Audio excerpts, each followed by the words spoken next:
আজকে সকালটা শুরু করলাম এই বেড ক্লিন করা থেকে। ঘুম থেকে উঠে এই মেয়েকে ফ্রেশ ট্রেশ করে নিজে ফ্রেশ ট্রেশ হয়ে এই বেডটা দেখো ক্লিন করে নিচ্ছি, মানে বিছনা টিছনা যে বাসি বিছনাটা সেটা আর কি তুলে নিচ্ছি।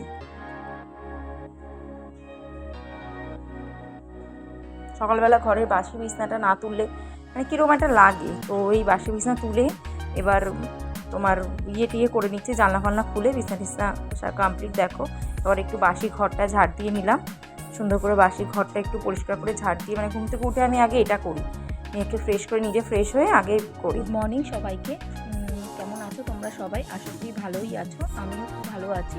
তো চলো আজকে দিনটা শুরু করা যাক। আজকে দিনটা শুরু করছি এক কাপ কফির সাথে। সকালে উঠেই দেখি বাইরের ওয়েদার খুবই খারাপ, বৃষ্টি হয়ে গেল আমাদের এখানে। তোমরা অনেকেই জানো বসিরহাটে থাকি, তো বসিরহাটে এখানে এক বৃষ্টি হয়েই গেছে। তোমাদের ওখানে কি বৃষ্টি হচ্ছে জানিও আমাকে সবাই কমেন্টে।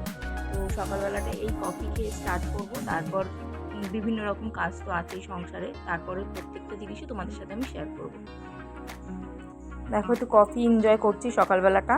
তো এই ওয়েদার আজকে খুব ভালো, আমাদের এদিকে খুব বৃষ্টি হচ্ছে, তো বৃষ্টির মধ্যেই বসে বসে বাইরের দিকে দেখতে দেখতে কফিটা এনজয় করলাম, বেশ ভালোই লাগলো। একা একা কোনো কোনো সময় এরকম ভালোই লাগে। তারপরে এই যে আমার সোনা পাখিকে খাওয়াতে বসেছি, তাকে খাওয়ানো মানেই তো একটা যুদ্ধ। তারপরে রান্নাঘরে চলে আসলাম, রান্নাঘরে এসে এবার সকালে ব্রেকফাস্টটা রেডি করছি। সকালে আজকে রুটি আর একটু আলু দিয়ে পেঁয়াজ দিয়ে একটু ভাজি মতো করেছিলাম, কারণ আমার শাশুড়ি খেয়ে দোকানে যাবে, তো তাড়াতাড়ি ঝটপট ওই জন্য আগে সকালে ব্রেকফাস্টটা করে নিলাম, মানে রেডি করে নিলাম, নিয়ে উনি খেয়ে আর কি বেরোবে সেই কারণে।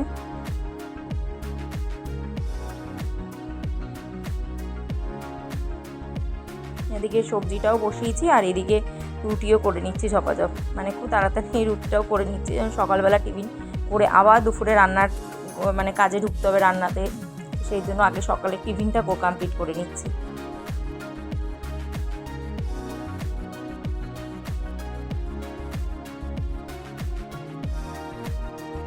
এই সকালে টিফিনটা কমপ্লিট হয়ে গেলো। আমার শাশুড়ি বাজারে গেছিলো, উনি বাজার থেকেই মাছ টাছ নিয়ে এসছে। এবার রান্নার কাজে এবার শুরু করছি।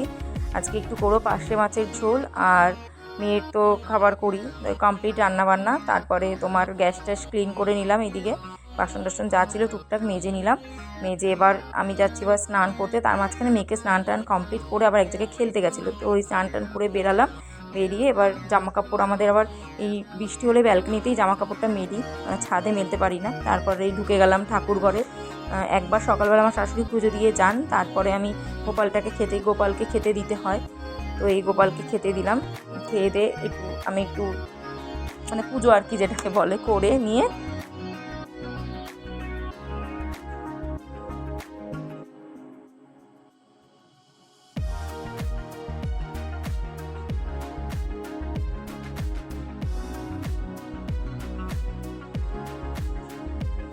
দেখো পুজো আমার কমপ্লিট। তারপরে স্নান করে এসে এবার এই তোমার একটু স্কিন কেয়ার করলাম, চুলটাকে একটু আঁচড়ে নিলাম। স্নান করে উঠে রোজই একটু স্কিন কেয়ার আমি সামান্য করি, কম বেশি, তো সেটাই করছি। নিজেকেও তো ভালো রাখতে হবে, তাই না? সব কিছুর মাঝে কাজকর্মের মাঝখানে নিজেকেও একটু ভালো রাখতে হবে, সুন্দর রাখতে হবে, তো সেই কারণেই আর কি স্কিন কেয়ার করা। তারপর এই বৃষ্টি হচ্ছে বলেই ছাতা নিয়ে বেরিয়ে গেলাম, মেয়েকে ওই পাশের বাড়ি বললাম না খেলতে গেছে, সেখান থেকে আনতে যাচ্ছি। তো উনি এবার বৃষ্টির মধ্যেও ওনাকে যেতে হয়েছে খেলতে আমার পাখিকে, তো তাকে আনতে গেছি। নিয়ে চলে আসলাম, সে আবার ছাতা ছাড়া নড়তে পারে না।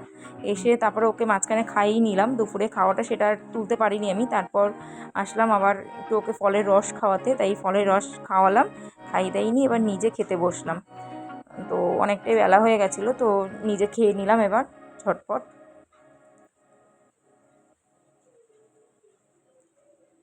কেমন লাগলো ভিডিওটা অবশ্যই তোমরা জানিও, কীরকম করতে পারছি আমি, তো সেটাও জানিও। তো যদি ভালো লেগে থাকে আমার ভিডিও, তো একটা লাইক কমেন্ট অ্যান্ড শেয়ার করে দিও। আর